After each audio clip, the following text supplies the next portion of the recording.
Majelis Hakim jatuhkan vonis 1 tahun 4 bulan kepada 2 terdakwa korupsi lahan tol. 2 terdakwa dugaan korupsi pemalsuan dokumen buku atau daftar khusus untuk pemeriksaan administrasi pengadaan tanah jalan tol Betung Tempino Jambi divonis hukuman 16 bulan penjara atau 1 tahun 4 bulan.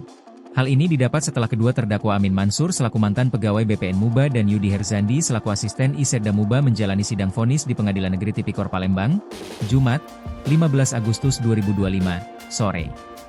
Dalam persidangan yang Ketua Fauzi Isra tersebut, Majelis Hakim menyatakan Amin Mansur dan Yudi Herzandi terbukti melanggar Pasal 9 Undang-Undang Tindak Pidana Korupsi terkait pemufakatan jahat dalam pembebasan lahan tol. Keduanya terbukti secara sah dan berkeyakinan bersalah bermufakat jahat melakukan tindak pidana korupsi sebagaimana dalam dakwaan.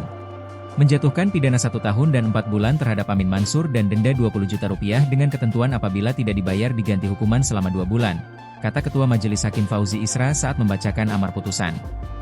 Selanjutnya, terdakwa Yudi Herzandi menjatuhkan pidana kepada terdakwa dengan pidana 1 tahun dan 4 bulan dan denda 50 juta rupiah, dengan ketentuan apabila tidak dibayarkan diganti kurungan 2 bulan, tambahnya.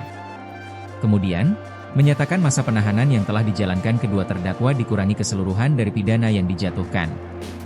Serta menyatakan kedua terdakwa tetap ditahan. Setelah mendengarkan putusan dari Majelis Hakim, kedua terdakwa memilih untuk pikir-pikir. Sedangkan jaksa penuntut umum yang sebelumnya meminta hukuman 2 tahun penjara untuk masing-masing terdakwa menyatakan banding atas putusan tersebut. Kami menyatakan banding, tegas Hendi SHMH, jaksa yang menangani perkara tersebut. Sementara itu, ditemui usai persidangan, kuasa hukum terdakwa Yudi Herzandi, Nurmala mengaku sangat kecewa dengan putusan Majelis Hakim. Dia mengatakan, apabila bicara tanah negara, memang Blanko SPPF menyatakan penguasaan fisik tanah negara. Jadi kalau dianggap itu tanah negara, memang Blanko tanah negara. Jadi menyimpang tadi tidak ada kawasan hutan, lah ini tanah negara. Saya sangat kecewa dengan putusan itu, kata Nurmala. Dikatakan Nurmala, pihaknya akan segera berkoordinasi dengan kliennya untuk mengambil langkah hukum selanjut terhadap putusan tersebut.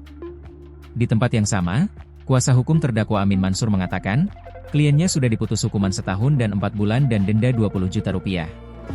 Seperti yang disampaikan oleh kliennya dalam persidangan akan pikir-pikir terlebih dahulu.